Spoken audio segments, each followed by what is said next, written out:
difference. And then you've got the record on energy and the environment. You heard what Governor O'Malley said, but he didn't say something that's really important to me. He set one of the highest goals for greenhouse gas reductions in the nation, 15% by 2015. And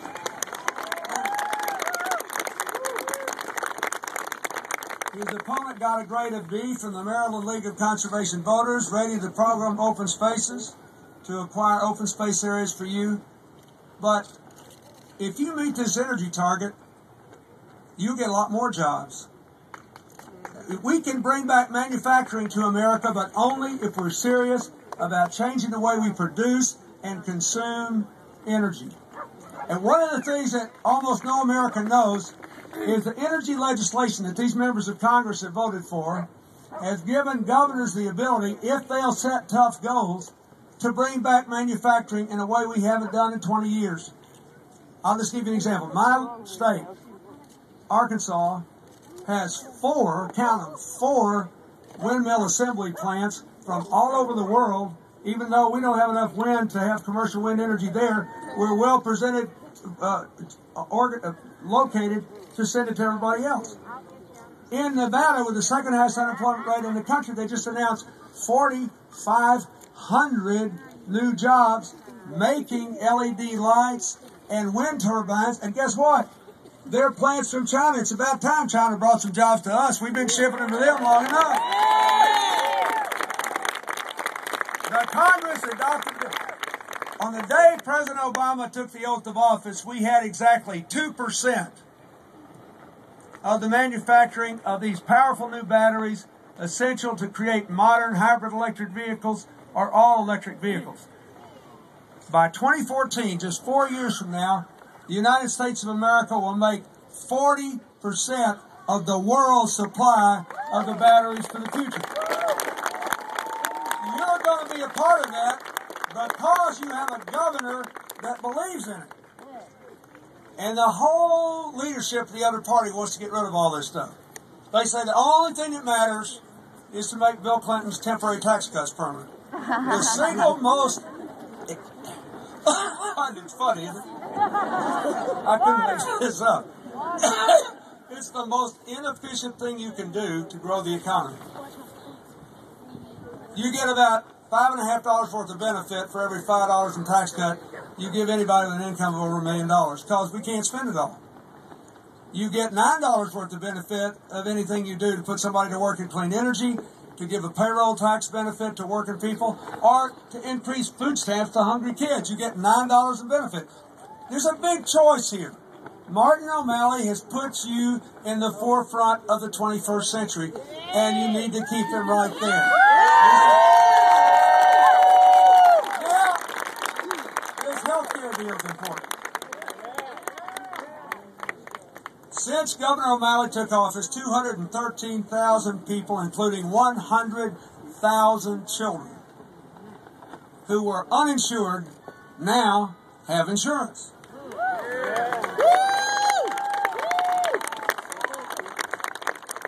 His opponent has a thin record on health care, but he did try to deny health insurance to 4,000 legal immigrant children. His party wants to repeal the health care reform in Congress, which will cut the debt by $170 billion over the next 10 years and give health care back to the insurance companies entirely. Now, let me tell you, one of the reasons I'm amazed that he's been able to do so well with the budget is this. Last year, before there was any so-called Obamacare, before the insurance companies could blame the president and the Congress for this, in the middle of the worst year since the Depression, there was a huge increase in health insurance premiums. And the health insurance companies said, "Oh, we're so sorry, but you guys are sick and expensive to cover. Forgive us. I know you don't have any money. You're worried about losing your job. You're worried about losing your home. Here's a double-digit increase in your health insurance premiums. Please forgive us. You cost a lot of money." Now, it takes a year before they file the numbers. Guess what I found out 2 weeks ago?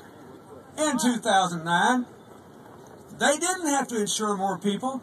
They raised rates so much, 5.5 million of your fellow Americans lost their health insurance, and 3 million of them wound up on state Medicaid rolls, which increased spending at the state level and increased the federal deficit, but their profits in the worst year since the Depression went up 26%. I don't think this is close. If you want to keep Maryland getting healthier, you got to keep Martin O'Malley and Anthony Brown in the State House. Now, your schools are rated #1 in the nation. You're the only state that froze state tuition for 4 years. Also, he's invested an enormous amount of money, over $460 million, for assistance in scholarships. When his opponent was governor, tuition increased more than 40%. Now, let me tell you why this is important. No,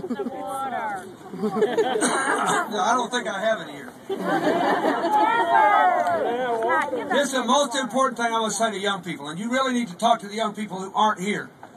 I know I'm preaching to the saved right now. The only reason I'm going through this is because you need to talk to people who aren't here. This is really important. In this decade, for the first time in my lifetime, since the GI Bill passed at the end of World War II, the United States of America fell from first in the world to 9th in the percentage of our adults with 4-year degrees. 12th in the percentage of young adults. It's a recipe for economic disaster. But here's the interesting thing. We're still first in the percentage of our people going to college.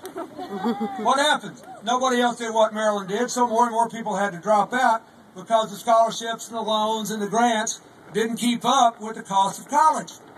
So the dropout rate is killing us. This is terrible. Most jobs don't require a 4-year degree, but most jobs are created by people who have them in the 21st century economy. So the Congress revolutionized the student loan program, cut the cost of the loans by stopping giving money to middlemen, and lets everybody with a student loan pay it back as a low fixed percentage of their income, so nobody ever again will ever have to drop out of college because they're afraid to take out more loans. They're afraid they can never pay their loans back. It's a huge deal. Most Americans don't know what happened. They also increased Pell Grants and gave a $2,500 tax credit for tuition. The Republican leaders have promised if they win the Congress to repeal that. Martin O'Malley cannot keep tuition flat forever. If you want Maryland to be #1 in education, if you want Maryland to be #2 in entrepreneurship, if you want Maryland to be #3 and maybe rise to #1 in being ready for the new economy, you got to keep college affordable, which means you better keep Martin O'Malley, you better keep Anthony Brown, and you better keep every member of your congressional delegation that voted to make college affordable for every American in the United States. And if every young person in America knew about this, they would go vote, because it's your future on the line. I tell everybody in college with a student loan, every parent with a kid in college with a student loan is committing malpractice on their own future if they do not vote to protect the advances that have been made in this election. It's really important. You couldn't have a more stark contrast. The governor's opponent has basically promised to cut education, and I think you know what that means. It's your future, folks. You don't want to have gained all this in this hard time. So consider this. You've got one governor who left a deficit and another governor who took over in a tougher time and balanced the books. You've got one governor who raised taxes a lot and made you uncompetitive, another who didn't and did such a good job on taxes, his opponents had to accuse him of raising a tax that didn't exist. You got one governor that made you first, second, or third in 3 big categories, and another governor who was out of the hunt who says you should replace the guy that took you to the top. Why is this a race? Because people are frustrated and they only hire Democrats when things are messed up and they don't feel fixed yet. This election is occurring in the gap between doing things that make sense, that will build our country and reclaim our leadership in the world in the 21st century and rebuild the American middle class and give poor people a chance to work their way into it, doing those things and feeling the benefit of them. You can't do that overnight. This hole we were left in was $3 trillion deep. It takes a while to dig out of the hole. But Maryland is leading America out of the hole and into the future. So that's all I have to say. If you look at the facts, if you treat this like it's a report on ESPN, instead of a crazy food fight financed by secret special interests that are talking about balance of the budget when what they really want to do is loot the Treasury for their own benefit, repeal Wall Street regulation, repeal student loan reform, repeal health care reform, take the money and run. If you instead treat it like it's a report on ESPN and you look at the facts, the tale of two governors leads you to an inevitable conclusion. I think I'll keep Martin O'Malley.